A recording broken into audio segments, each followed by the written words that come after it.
Beautiful day out today. Got a little rain today, which is perfect for little wet ball drills and just get ready for a little bit of wet games. You never know when you're gonna have to go through that adversity. And today's a perfect day. No lightning either, so that's a good thing. Sometimes there's no way you want to go out if there's any lightning or whatever. We know we don't want our kids to get struck, but just to have to move it in, get the cameras in, it's chaos. So it's nice to have a nice day like today. Did you wear different shoes on a day like today? I got some gray shoes on today. Glad you checked out the style. I didn't want to get my white ones too muddy, but we'll do most of our work on the field turf out there, which is one of the reasons we have that. Okay. Just so we don't tear up that field too bad. But our cleats are no different.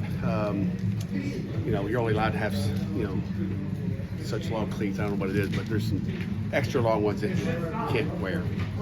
How do you feel you guys handled first day in pads, and then have kind of handled things since? You know what?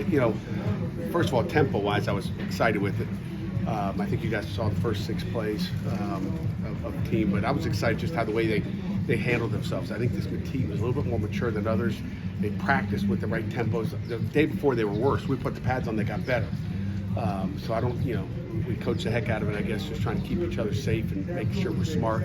But they did a nice job in pads. We didn't do a ton of live, maybe three team periods of live, but we got, probably 25 plays, and I thought it was good. We saw some good things on both sides of the ball. What about the lines in particular? What stood out to you, O-line, D-line? The usual. I can't tell you there was anything that stood out about what they did. I think our penalties are down. Knock on wood. As soon as I say that, we'll have 100 of them today.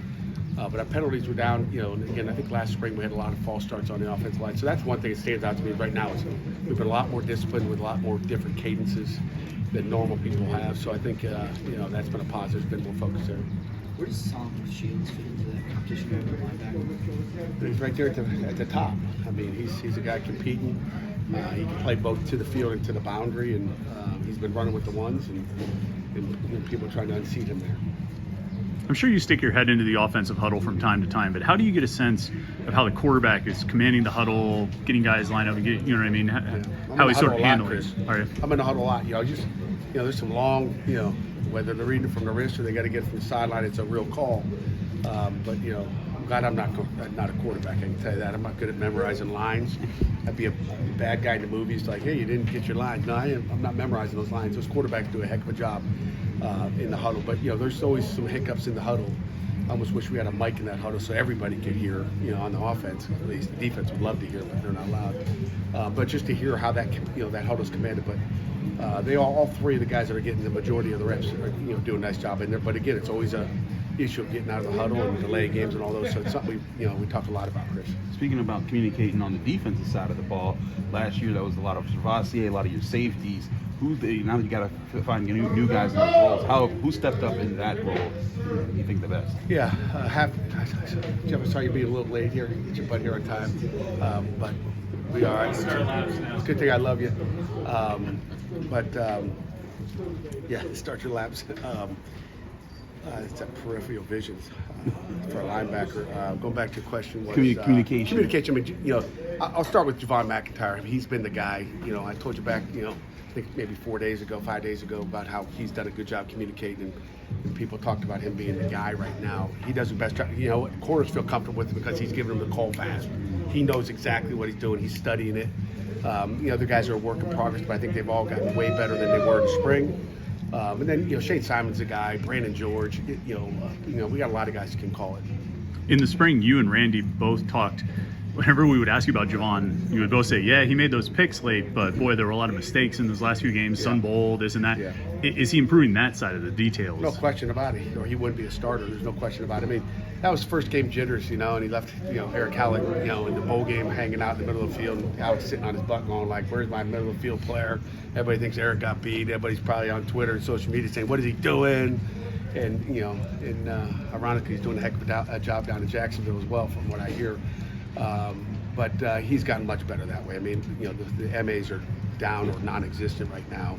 But we got more install to do, and that's what we try to press them. Today we'll have a 2-minute at the end of the game, and when things are rolling, we had some missed assignments in the UCLA game that we got to make sure we clean up. We were we're awful in the 2-minute situation against UCLA. So stuff that we'll clean up again today. And again, there was a lot of young guys on that defense that day. So he was just new, kind of playing the star position in Delta, and I mean, he had a lot of stuff on his plate that day. Was he still doing both? Is he learning both the field and the boundary? Oh, yeah. Field boundaries, the nickel backs, yeah, he's doing it all. What about PJ as far as the middle side goes? PJ, again, has gotten a lot better back there. Again, he wasn't where we needed to be in the spring. Sometimes he likes his calls. It's like, no, you can't just like your calls. You got to do the ones that everybody likes that help us in the, so he's learning. But he's funny. He's like, hey, I don't want to get beat deep. I was like, wait, hold on a second now. You got to do what we need him to do. So he's come a long way. What about Donovan? Because he's new to the system. Yeah, he's new to the system, and again, he's much.